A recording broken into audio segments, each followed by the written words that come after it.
గంగ కోరుకున్నందువల్ల గంగని బంగ్లాకు పంపించారు. కానీ బంగ్లాలో గంగ రూపం ధరించిన నందిని ఉంటుంది కదమ్మా. గంగ అక్కడికి వెళ్ళేటప్పటికి నందిని అక్కడ ఉండదు.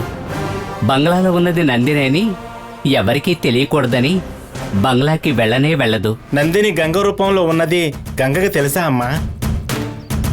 నందిని గంగ రూపం ధరించి బంగ్లాలో ఉన్న విషయాన్ని గంగకి చెప్పారా అమ్మా? చెప్పలేదు. ఇంత ముఖ్యమైన విషయాన్ని దాచారేంటమ్మా? దానికి ఏదైనా కారణం ఉందా అమ్మా? గంగకి ఇప్పుడు ఏం తెలియాలో అది మాత్రమే చెప్పి పంపాను. బంగ్లాకి వెళ్ళగానే మొత్తం తనే తెలుసుకుంటుంది. రా.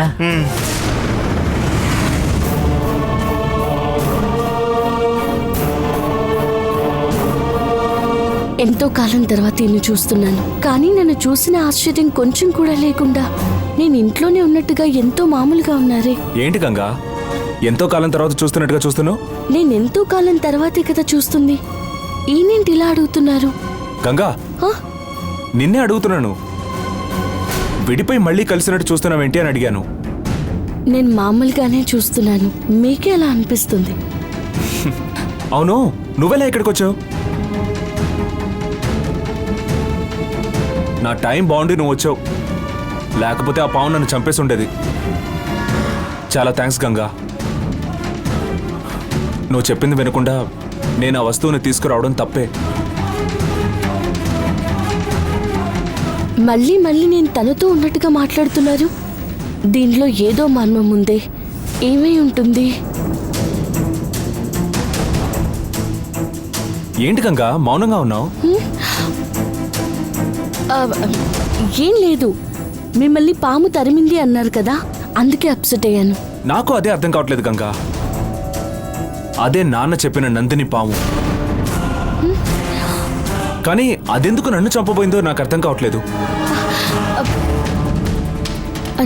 నందిని గురించి మీకు తెలుసా? మావయ్య మీతో అంతా చెప్పేశారా? ఆయన ఎందుకు చెప్తారు? ఎప్పుడూ ఒకే కథే మళ్ళీ మళ్ళీ చెప్తారు. వీరభద్రం గారిని నందిని చంపిన తర్వాత కూడా నాన్న నిజాన్ని బయట పెట్టట్లేదు. ఏంటి, వీరభద్రాన్ని నందిని చంపేసిందా? సమస్యల మీద సమస్యలు వస్తున్నా కూడా నాన్న ఎందుకని నిజాన్ని చెప్పట్లేదో నాకు అర్థం కావట్లేదు. నాగమ్మ గుడి ముందు మావయ్య చేసింది చెప్తే తన మీద మీకున్న గౌరవం పోతుందని దాచిపెట్టుంచారు. నాన్న జరిగింది చెప్పకపోవడం వల్ల నందిని పావు నన్ను తరవడానికి వెనుకున్న కారణం అర్థం కావట్లేదు.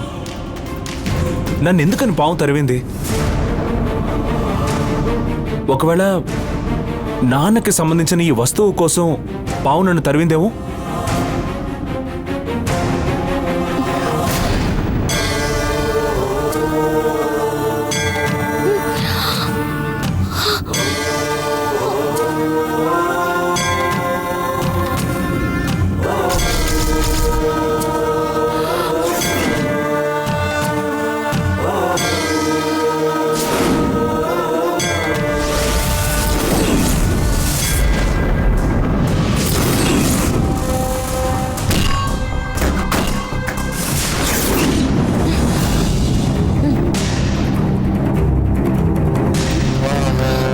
నాకెందుకో ఈ వస్తువుకి ఆ పావుకి సంబంధం ఉన్నట్టు అనిపిస్తోంది.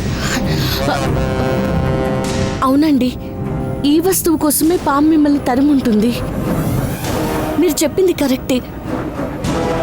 దీనివల్ల సమస్యను తెలిసిన తర్వాత ఇక ఇది మన దగ్గర ఉండకూడదు, మనం దీన్ని ఉంచుకోకూడదండి.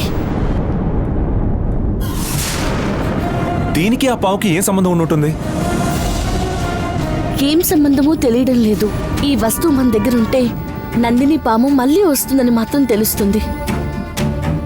దైవశక్తున్న ఈ వస్తువుని చూస్తుంటే ఇది నాగమ్మకి సంబంధించిన వస్తువు అని అర్థమవుతుంది. ఇప్పుడే పార్వతీపురం వెళ్ళి నాగమ్మ తల్లికి ఈ వస్తువు సమర్పిద్దామండి.